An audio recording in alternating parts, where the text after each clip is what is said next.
Video শুরু করার আগে আমি তোমাদের বলতে চাই এই অ্যানিমেটি একদম ছোট বাচ্চাদের জন্য নয়, কারণ এই অ্যানিমি বেশি সিরিয়াস আর ডার্ক সিন আছে। চলো বেশি কথা না বলে ভিডিও শুরু করি।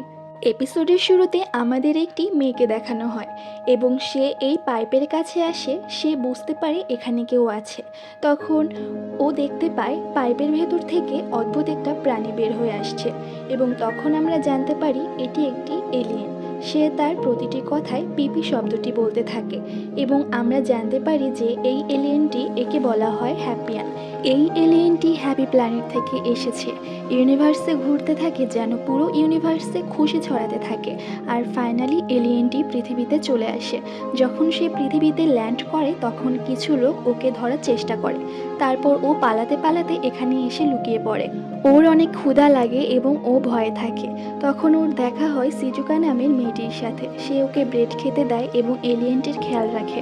এখন সিজুকা ওর নাম জিজ্ঞেস করে, তখন এলিয়েনটি একটি অদ্ভুত নাম বলে। তার নাম নুইনু কাফোতো। নামটা খুব কমপ্লিকেটেড, তাই এলিয়েনটি বলে, ঠিক আছে, তুমি আমার জন্য একটা নাম ঠিক করে দাও। তখন সিজুকা ভাবে আর তার বই একটি সামুদ্রিক প্রাণীর ছবি দেখায়। ছবিটি পুরো এলিয়েনটির মতো দেখতে। ছবিটি হলো অক্টোপাস বা স্কুইডের মতো।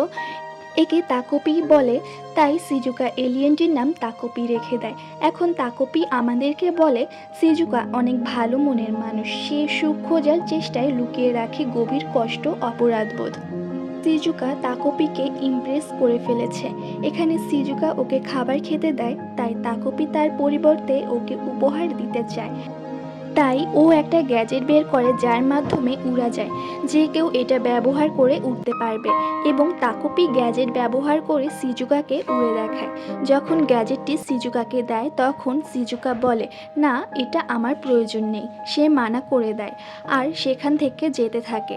সিজুকা বলে, চিন্তা করো না ব্রেড নিয়ে, এটা আমার স্কুলে টিফিন টাইমে বেঁচে গিয়েছিল, তাই তোমাকে দিলাম। কাল ও তোমার জন্য আবারও নিয়ে আসবো। তখন তাকোপি বলে, তোমার গ্যাজেটটা ট্রাই করা দরকার, উড়ে দেখা দরকার, তুমি অনেক মজা পাবে। তখন সে বলে, আমি যদি উড়েও নিই তাও কোনো কিছু চেঞ্জ হবে না। তারপর আমরা দেখতে পাই তাকোপি একজন সৎ ও মাসুম এলিয়েন।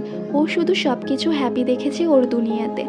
আর এখানে এসে ও বুঝতে পারছে না সিজুকা এত উদাস কেন। আজকের এপিসোড যদি ভালো লেগে থাকে তাহলে লাইক অ্যান্ড সাবস্ক্রাইব করতে ভুলো না। আর নেক্সট এপিসোড দেখতে চাইলে কমেন্ট করো।